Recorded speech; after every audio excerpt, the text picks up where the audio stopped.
Est-ce qu'on peut cumuler la micro-entreprise et le statut artiste-auteur? C'est totalement possible. Pour cela, vous allez devoir faire votre déclaration d'ajout d'activité, soit de micro-entreprise à l'artiste-auteur existant, soit l'inverse. Cette démarche, elle se fait auprès de l'INPI. Vous avez donc une formalité d'ajout d'activité à faire. Et à partir de cette démarche, vous allez pouvoir ensuite aller voir l'URSSAF. Vous êtes obligé de faire cette démarche auprès des URSSAF pour arriver à obtenir votre affiliation, soit en artiste-auteur, soit en micro-entreprise. On détaillera ça dans une vidéo ultérieure, donc n'hésitez pas à regarder et à nous suivre. Dans votre démarche INPI, il va y avoir un point important, c'est de bien définir votre activité principale. Soit l'activité artiste-auteur, soit l'activité micro-entrepreneur. C'est vous qui choisissez.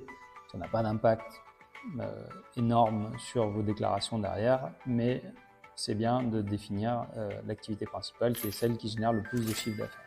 Justement, en parlant de chiffre d'affaires, en micro-entreprise et en artiste-auteur, vous êtes assujetti à un seuil de 77 700 € dans les deux cas. La question importante, c'est de savoir si ce seuil s'applique à chacune des activités ou est-ce qu'il s'applique à la totalité du chiffre d'affaires des deux activités.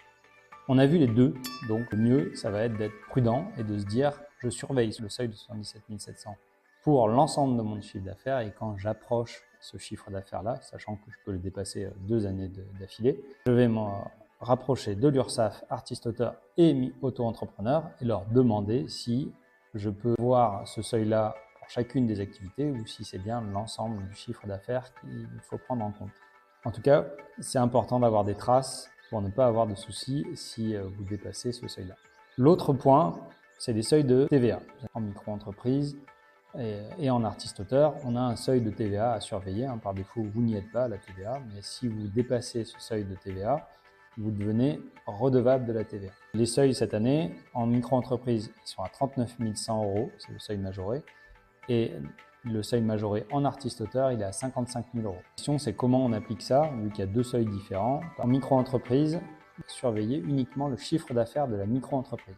Vous faites 25 000 en micro-entreprise, vous n'avez pas dépassé ce seuil-là. Cependant, vous pouvez vous retrouver à dépasser l'autre seuil des artistes-auteurs. Et ce seuil artiste-auteur, on ne va pas regarder uniquement le chiffre d'affaires artiste-auteur, mais on va regarder l'ensemble du chiffre d'affaires de la micro-entreprise plus artiste-auteur. Donc, si on reprend l'exemple des 25 000 en micro-entreprise, vous avez 35 000 en artiste-auteur. Vous voyez que vous avez l'impression de ne pas avoir dépassé aucun des deux seuils, mais en fait, ce qu'il faut considérer, c'est l'ensemble du chiffre d'affaires. 25 plus 35, ça fait 60 000. Qui dépasse les 55 000 du seuil de TVA des artistes-auteurs et donc vous devenez redevable de la TVA sur les deux activités. Donc dès qu'on dépasse un seul des deux seuils, on devient redevable de la TVA pour les deux activités.